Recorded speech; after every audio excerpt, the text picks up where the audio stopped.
we go. Hi, I'm so glad you're here. I'm going to share a favorite family recipe with you. Lean in. I have never shared this with anyone except for two ladies. They happen to be married to my amazing sons. This is the best banana bread recipe. Every time I make it, someone says, this is the best banana bread, and I say, I know. And now my daughters-in-law are hearing the very same things. So I want you to have that benefit. So first, let's get started. You need to print out the recipe. It's in the description below. All the ingredients, the measurements are on there, and we're gonna do this thing together. So first thing, let's turn our ovens to 325 degrees or 170 Celsius. So if you're wondering what makes this the best banana bread ever, I'm going to share some things along the way. The first thing that we want to do is mix our dry ingredients together. So we're going to grab some all-purpose flour. I'm using a scale, so it'll be 220 grams, and that is 1 3/4 cups. Next, we're adding 1.5 cups of sugar. That's 300 grams.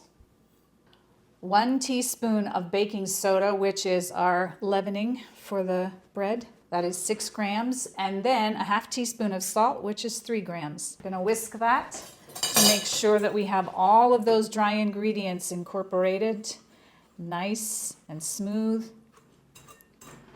Put your dry ingredients aside, and now we're gonna do the wet ingredients.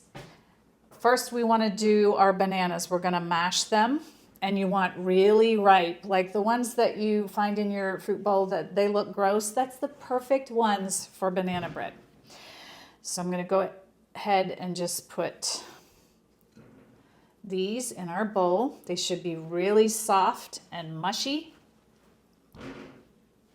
Ripe bananas. The starch in the bananas starts to break down, and that converts into simple sugars.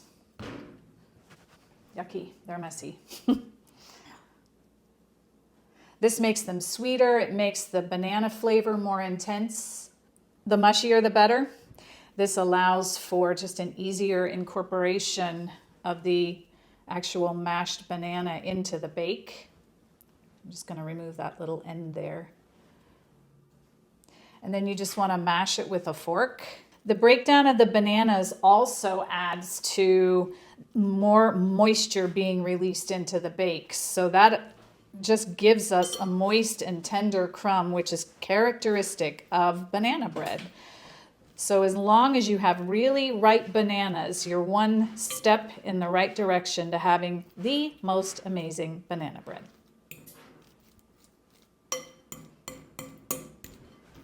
So this is the texture you're going for. There's little chunks all through there, which is perfectly fine. It doesn't have to be completely smooth. This is a beautiful texture for our bread. We're adding eggs next. This is 2 whole eggs, and I might not have mentioned this in the beginning, but everything should be at room temperature. The buttermilk, the oil, everything, the eggs, they've been sitting out actually for about 2 hours. So you wanna make sure everything is at room temperature. Let's add our eggs in. Just want to give that a stir.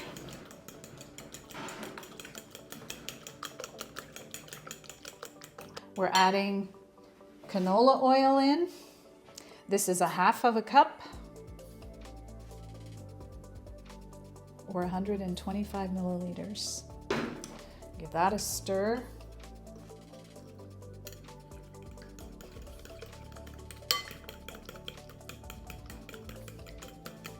And next we're gonna add 1/3 cup of buttermilk.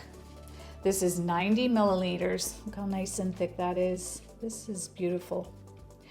So this is one of the other things that adds to the amazing best banana bread.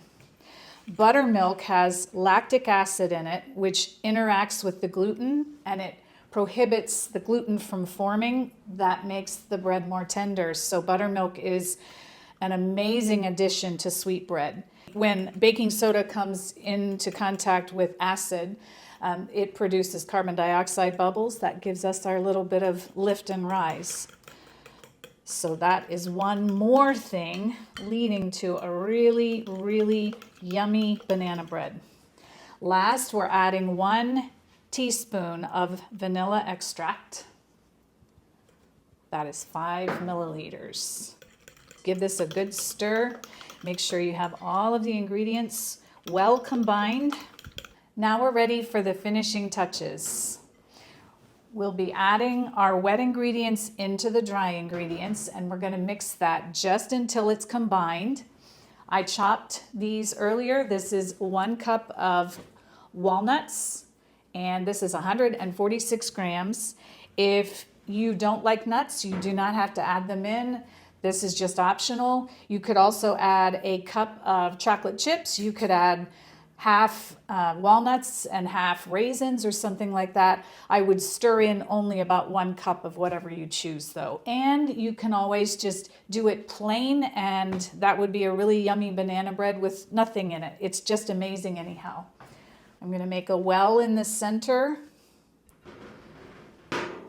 Add the wet in there. Again, we're stirring this just until it's combined.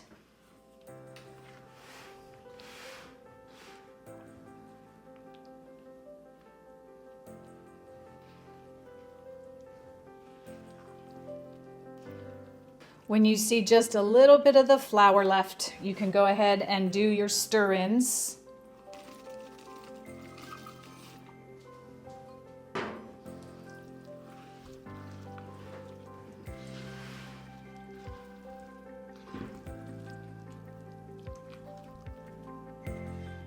I think this is good. This is ready for our pan. I prepared a 9x5 pan with parchment paper. If you want to try to do this, I have a video link. You can just follow that. It'll show you how to do this. Or you can butter and flour the inside of your pans so that the bread doesn't stick.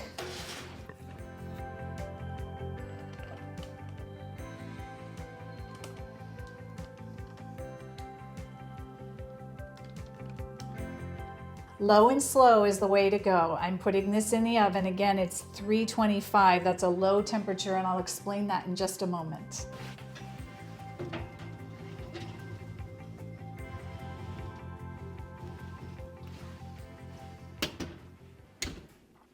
I'm setting my timer for 1 hour and 20 minutes. That is a really long time, I know. That's the benefit of the low and slow method. We'll check this in about 1 hour and 10 minutes just with a toothpick. If it comes out clean, it'll be done. Every oven is different. The low and slow allows the bread to cook more evenly throughout. It reduces the risk of the outside burning before the center is done, and it allows all those flavors just to meld together while they're in the oven slowly baking.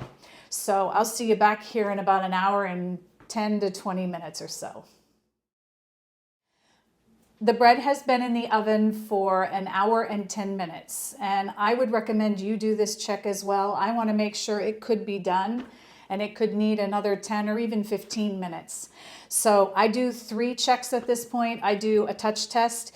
If my finger sinks in and it just leaves a divot, it's not done yet. Just let the timer or let the bread continue to bake. If I touch and it springs back, it's indicating it might be done. Then I'll do the toothpick test, insert it into the center. If it comes out mostly clean, it's more than likely done. And because I want to make sure, this is really important, I want to make sure that it's done before I bring it out. Otherwise, they sink in the middle. So I have this nice little digital thermometer. The internal temperature of the bread should be around 200, no more than 205. That's 93 to 96 Celsius. So I do a lot of checks, but if I work this hard, I want to make sure that it's perfect when I get it out. So that's what we're going to do now. You'll see it's nice and brown. That is very characteristic. I'm going to touch. It is springing back. Good indicator. Toothpick in the center. It's coming out. I think there's still a little bit of soft batter on there, but Here's the surefire way to tell. This has saved me many times. And get that in the oven. 201. So I'm going to give it like 2 minutes for good measure, and then I'm going to get it out. Okay, this is after 2 more minutes. It is done beautifully. Wow, that's just gorgeous. It's a perfect loaf of banana bread. We're going to allow this to cool in the pan for about 15 minutes, and then we'll remove it from this pan and let it cool to room temperature before we cut it. So I'll see you in a little bit. The bread has cooled for 15 minutes in the pan, so it's safe to remove it now. This smells absolutely incredible. It is still really very hot. I'm going to move this pan.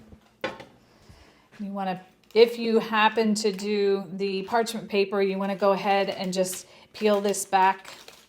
We want it to cool without that paper on it. This is absolutely beautiful. And now we wait till it cools. Well, our bread has cooled. It's that very beautiful moment where I get to cut it and taste it.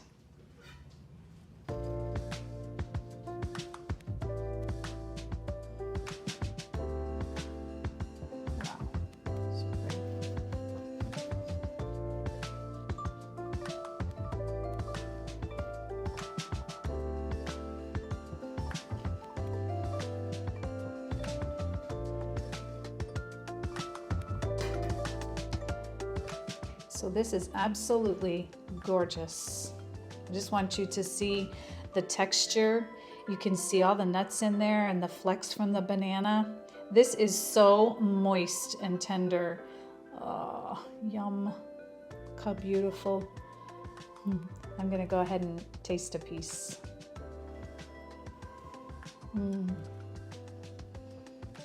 This truly is the best banana bread ever.